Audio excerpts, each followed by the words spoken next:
Hundreds of thousands of Australians are set to remain working from home even after COVID-19 passes.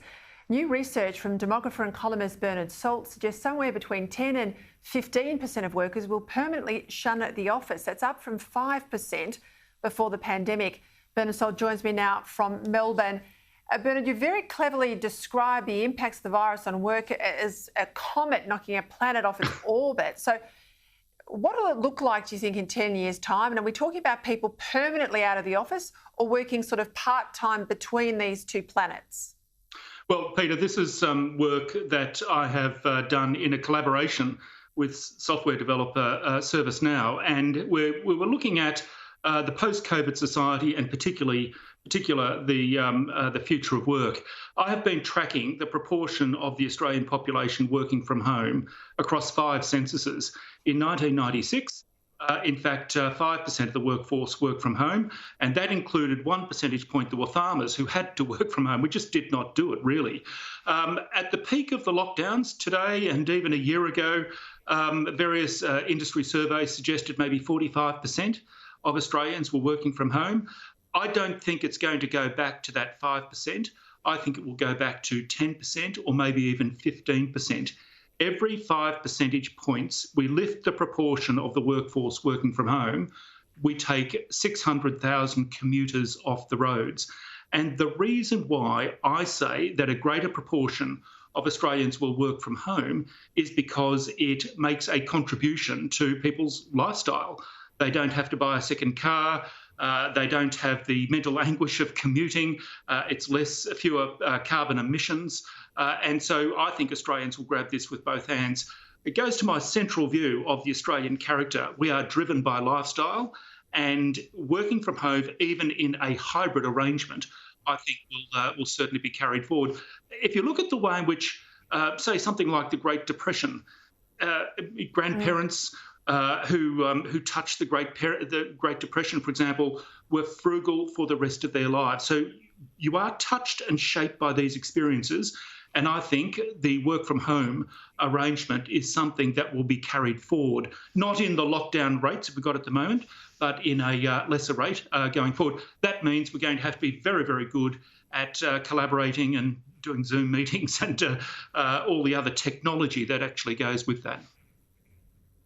Look, I think it's so true to point out that if you are touched by an event in your formative years or your working life, that'll stay with you forever. I'm Generation X. I remember the Keating recession. That was the time that I left school, went to university, and all the sort of economic damage. I'm reticent to leave a job. I've always got a bit of money put aside, all of those things.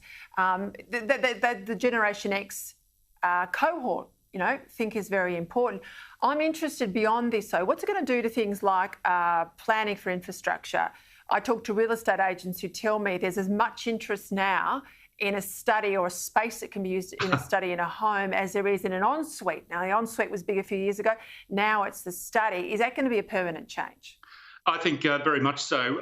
If, in fact, a greater proportion of Australians are working from home, I mean, you can be sending a few emails from the laptop on the kitchen table if you're only doing it occasionally. But if this is a permanent arrangement or, you're doing it 2 or 3 days a week, then you do need a dedicated space. I love the term for this. I heard a real estate agent use it in October last year, and I've grabbed it. I've nicked it. It's the rise of the Zoom room. So you had Daryl Kerrigan talking about the pool room. We now have the Zoom room as the modern office. And you kind of needed this sort of bizarre social experiment conducted at a global level for 2 years for people to become used to it. You needed to get all the, the lights, the cameras, the technology, learn the processes. You needed employers to become comfortable, to be able to trust workers to deliver their output. And as a consequence, I think we have decided, or many Australians, maybe another 10 percentage points of the workforce have decided, I want this, in fact, to go forward. This will be part of the way forward. Another example of this is the way in which you are shaped by events. Many will recall, of course, the millennium drought in the 2000s. If you go to almost any suburban home these days, down the blind side of the house will be water tanks. That is a legacy of the millennium drought. They're full and they've never been used the last 12 years, but it's carried forward. The Zoom room will be carried forward. Maybe we will be obsessively sanitising our hands going forward as well. Not such a bad thing when you think about it.